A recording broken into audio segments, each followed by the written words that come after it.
दोस्तों, एक वाक़या किताबों में दर्ज है। इब्न कुतैबा की उयूनुल अकबर और इब्नुल जौजी की सिफ़तुस सफ़वा में माले गनीमत से कुछ कपड़े आए थे। हज़रत उमर ने सबको बराबर बराबर एक एक टुकड़ा बांट दिया।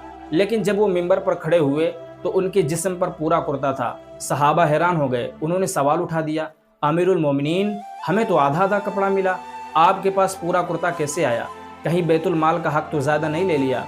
सोचिए ज़रा, हुकूमत के सरदार से, सबसे बड़े हाकिम से सहाबा खुलेआम सवाल कर रहे हैं। हज़रत उमर ने जवाब देने में ज़रा भी देर नहीं की। उन्होंने अपने बेटे अब्दुल्ला को बुलाया और कहा, बताओ ये दूसरा टुकड़ा तुमने मुझे दिया है या नहीं? अब्दुल्ला ने कहा, हाँ, मैंने अपना हिस्सा अब्बा जान को दिया है।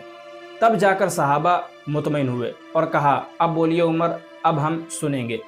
ये थी उस ज़माने की जवाबदेही, अकाउंटेबिलिटी।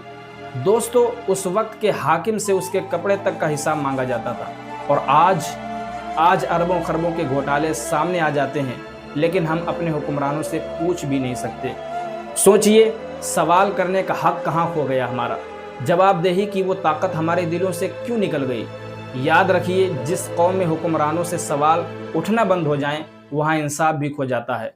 मैं हूँ मोहम्मद नसीम, और ये वाक़या हमें याद दिलाता है कि असल ताकत सिर्फ हुकूमत में नहीं, बल्कि आवाम के सवाल में होती है। अगर सहाबा पूछ सकते हैं तो हम क्यों चुप हैं?